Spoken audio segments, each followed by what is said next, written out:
প্রাপ্ত আর্থিক সুবিধার পরিমাণ ও উপভোগকারীর সংখ্যা বৃদ্ধি, কর্মসূচিতে প্রসব পূর্ব এবং প্রসব পরবর্তী সেবা অন্তর্ভুক্ত করা, টিকা ও প্রাতিষ্ঠানিক ডেলিভারি অন্তর্ভুক্ত করার পরিকল্পনা রয়েছে সরকারের। মাননীয় স্পিকার, নারীর সামাজিক ও অর্থনৈতিক নিরাপত্তা নিশ্চিতকরণে মানসম্মত প্রশিক্ষণ, নগদ সহায়তার সাথে জীবিকা সহায়তা যুক্ত করে শহর এবং গ্রাম অঞ্চলের জন্য পৃথক গ্র্যাজুয়েশন ভিত্তিক মডেল সম্প্রসারণের পরিকল্পনা রয়েছে। অধিক সংখ্যক নারী উদ্যোক্তা তৈরি এবং নারীদের জন্য বিপণন নেটওয়ার্ক শক্তিশালীকরণের পরিকল্পনাও সরকারের রয়েছে। মাননীয় স্পিকার, ইতিমধ্যে নারীর অর্থনৈতিক ক্ষমতায়নের প্রান্তিক ও নিম্নায়নের পরিবারগুলোকে সুরক্ষা দিতে প্রাথমিক পর্যায়ে 13টি জেলা এবং 3টি সিটি কর্পোরেশনের 38,814টি পরিবারের নারী প্রধানকে ফ্যামিলি কার্ডের মাধ্যমে মাসিক 2,500 টাকা প্রদান করা হয়েছে।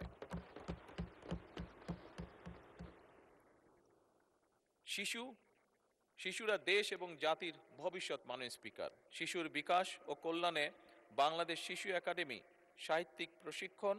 সাংস্কৃতিক প্রশিক্ষণ, জাতীয় শিশু পুরস্কার প্রতিযোগিতা আয়োজন, শিশুতোষ চলচ্চিত্র নির্মাণ, দরিদ্র ও দুস্থ শিশুদের প্রাথমিক ও শিশু বিকাশ কর্মসূচি, অটিজম বিষয়ক সচেতনমূলক কার্যক্রম, পরিবেশ সংরক্ষণ সহ শিশু স্বাস্থ্য সংরক্ষণের নানাবিধ দায়িত্ব পালন করে আসছে। মাননীয় স্পিকার, পথ শিশু পুনর্বাসন কার্যক্রমের আওতায় 2টি আবাসিক কেন্দ্রের মাধ্যমে বর্তমানে 151 জন শিশুকে আবাসিক ব্যবস্থা, খাবার, চিকিৎসা ও শিক্ষা সেবা প্রদান করা হয়। এছাড়াও এই কার্যক্রমের আওতায় 9টি আউটরিচ স্কুল রয়েছে।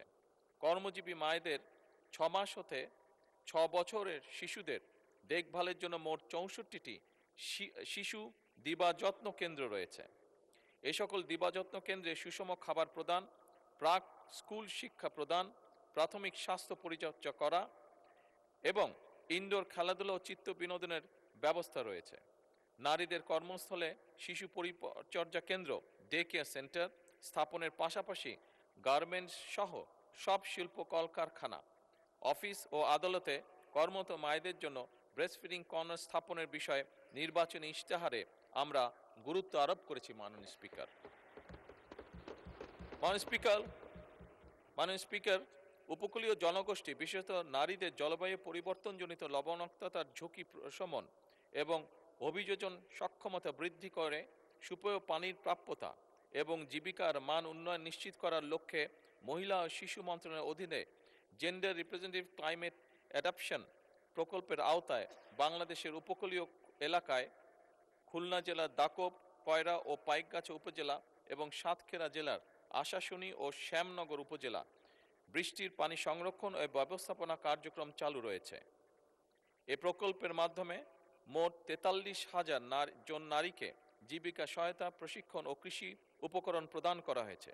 এছাড়াও 13,308টি পরিবার ভিত্তিক বৃষ্টির পানি সংরক্ষণ ও ব্যবস্থাপনা সম্পন্ন রয়েছে এবং উপকারভোগীর নিকট হস্তান্তরও করা হয়েছে। মাননীয় স্পিকার, এছাড়া 2025-26 অর্থ বছরে 3,000 লিটার বিশিষ্ট আরও 2,000টি পরিবার ভিত্তিক বৃষ্টির পানি সংরক্ষণ ও ব্যবস্থাপনা সিস্টেম স্থাপনের কাজ চলমান রয়েছে। মাননীয় স্পিকার, এই অর্থ বছরে আরও 10 খানা বিশিষ্ট 658টি কমিউনিটি ভিত্তিক রেইন ওয়াটার হারভেস্টিং সিস্টেম স্থাপনের কাজও চলমান রয়েছে। মাননীয় স্পিকার, ধন্যবাদ।